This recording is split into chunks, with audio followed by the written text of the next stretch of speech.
Hi beautiful people! Please forgive me, this is going to be the fastest video I've ever shot because I have to start getting ready for my baby shower in 30 minutes. My mom is in town, the house has been a disaster, I've had so much to organize, and I couldn't squeeze in this video until this very second. Today, Brandy from the very first episode of the God is Great podcast is going to do a video of the baby shower. It's going to be very unique, it's at a bar, it has a theme, so stay tuned so you can virtually celebrate with us. I know this channel isn't about baby stuff and it's not going to transition fully into that, but a lot of you guys are asking just for a bump update, so first of all, here that is. Due on December 15th. Again, I'm having a boy and I'm really excited because it's finally getting down to it. I also plan on doing a video that just shares the experience I've had this past 8 months, what it's been like to be pregnant. And I'm going to be dead honest with you guys about all of the struggles and complications and joys and struggles and complications because first of all, you deserve my honesty, and second of all, it's much more fun that way. It has not been all sunbeams and roses, so I'd like to be really transparent with you guys and just share that with you. I'm also thinking about doing a video of the actual birth. I'm going to try to go all natural. I don't know if that's going to work out. I'm keeping very open-minded, but that is my initial birth plan. So let me know what you guys think of that too. It's kind of the craziest thing I've ever considered because it's such a vulnerable private experience in my head, but at the same time, I love you guys. I love that we've been so transparent and sharing so much of our lives with each other, and I don't know, it might be interesting, so let me know what you think. I'm gonna bring up 3 news stories that the God is Great community has sent me this week, and obviously I'm just gonna skim the surface because each of these topics is incredibly nuanced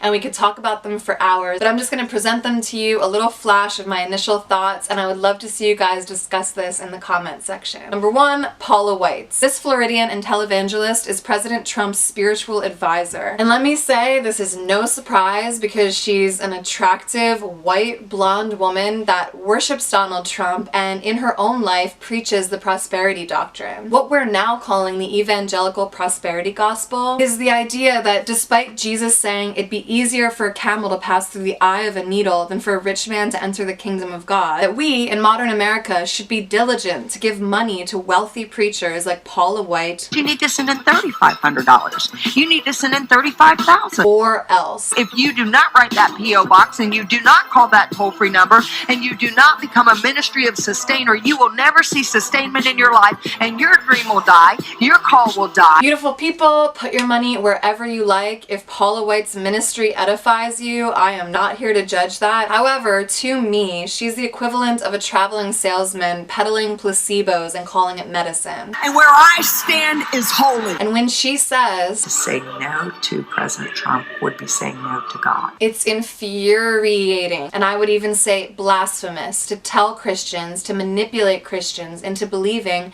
that the words of a mere man can actually be called the words of God. And although this is a biblically sound statement, It is God that raises up a king. It is God that sets one down. nowhere does Jesus say to blindly follow evil people simply because they're in positions of power. The powerful Roman Empire, something you could compare to evangelical America, is not something Jesus supported or was a part of. As a matter of fact, he despised it. After all, Jesus was a radical, non-violent revolutionary who hung out with lepers, hookers, and crooks, wasn't American and never spoke English, was anti-wealth, anti-death penalty, anti-public prayer, but was never anti-gay, never mentioned abortion or birth control, never called the poor lazy, never justified torture, never fought for tax cuts for the wealthiest Nazarenes, never asked a leper for a copay, and was a long-haired, brown-skinned, homeless, community organizing, anti-slut-shaming Middle Eastern Jew. And if you get your panties in a twist over that, I don't know what to tell you, it is completely true. When my friend, theologian Pete Enns, implored Twitter to caption this video, some of my favorites were, "Beloved, do not believe every spirit, but test the spirits to see whether they are from God, for many false prophets have gone out into the world.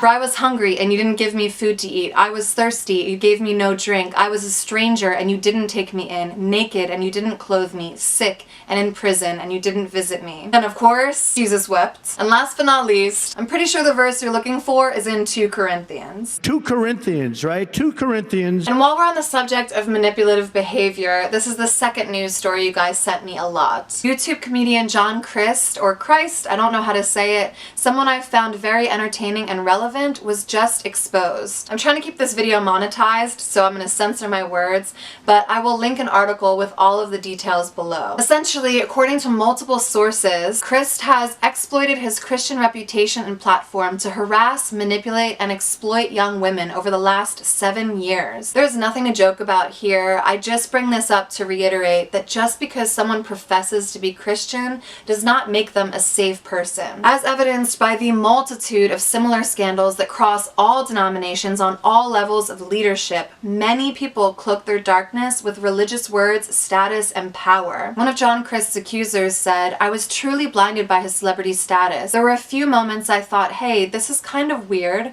but the same phrase kept playing through my head that stopped me from leaving. It's okay. He's a Christian. He won't do anything inappropriate." Some people do specifically seek out positions of spiritual power so that they can target those that are manipulated by religion. Others begin as truly earnest leaders but end up succumbing to something really dark. Also, as a sex-positive Christian, I do not believe the extreme repression of our sexuality and humanity actually does any good in these situations. A lot of times that extreme repression can magnify what someone already had bubbling up inside of them. Again, this is why I promote integrity over purity. Purity culture, all the rules and regulations and lists can be tormentative and heavy, whereas integrity promotes the highest level of personal accountability. And last news story, and this will be the most difficult to censor, but I'm going to try. Rapper T.I. went on the Ladies Like Us podcast, an episode they've since deleted, and said that once a year he brings his daughter to the OBGYN and that apparently with the doctor's consent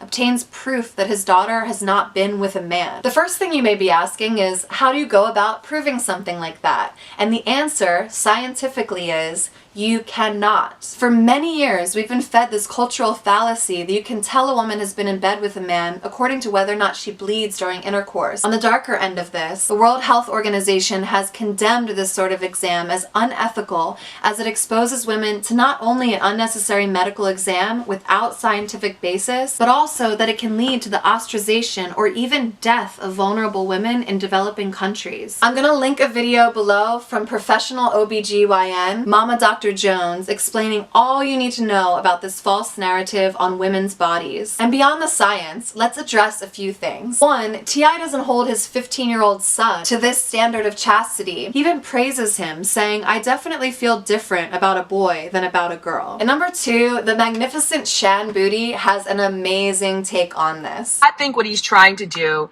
is delay his daughter from having interactions with someone like himself. I think that that actually is something that I applaud and uphold. I agree.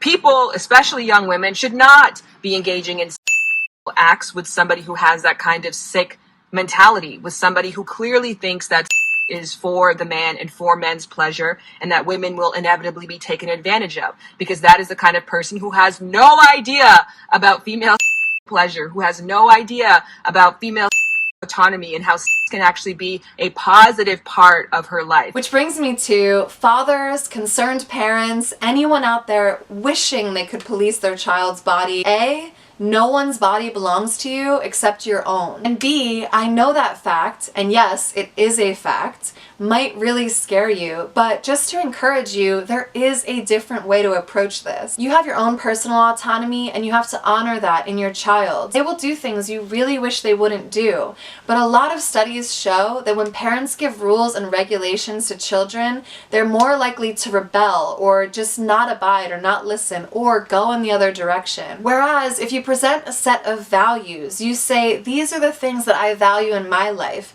These are the things I perceive to be mistakes that hurt me, that took me in a direction that I wish I'd never walked down. And just actually cultivate real conversations with your children, express your concerns. You could cultivate a really beautiful communication and dialogue where it's not just like, no, you're not allowed to do this. I'm going to take you to the OBGYN and police your body on this. Instead, you say, the reason I wish I could go to the OBGYN and police your body and lock you in a tower forever is because I hurt myself like this, or I feel this way, or I'm really scared that you will do this thing or behave in this way that will harm you. Look in the mirror first, figure out what your issues are, and figure out a beautiful way to communicate that with your child or teenager. Imagine a teen-parent relationship so strong and beautiful that the teen actually deferred to you on these issues. Shouldn't that be the goal instead of fear, fear, fear? But lastly, for the ladies, always remember, you are not born the property of your father and then become the property of your husband. You are your own. You are God's, if you believe that, but you are absolutely no one else's. So in conclusion, I want to say, please have grace for me. I don't mean to skim over these topics because they're not important or because they're not complicated or nuanced. They absolutely are. I think what I'd love for the God is Great community to take away from this video is, one, that you can use all three of these stories to really stir conversation. And these are the kind of things we should be thinking about while we're moving through this world. What do we think about grace and forgiveness? When someone messes up, what do we think about how they should approach it, how we should react to them as a culture and as spiritual people ourselves? I'm going to paraphrase this, but in the article I have linked below on John, he actually mentions at a point that sometimes he wishes he would be exposed so that all this would just be out on the table and he could finally face the music. Which reminds me of Luke 8:17. Nothing is hidden that won't be exposed, nor is anything concealed that won't be made known and brought to the light. These moments of our deepest, darkest secrets, our flaws coming into the light, is the opportunity to face the music. But anyway, I have to go. I have to run so fast. I love you guys so much. I can't wait to share this baby shower video with you. Please like, subscribe, share with your friends, donate to my Patreon or Venmo if you can. I love you guys so much. God bless.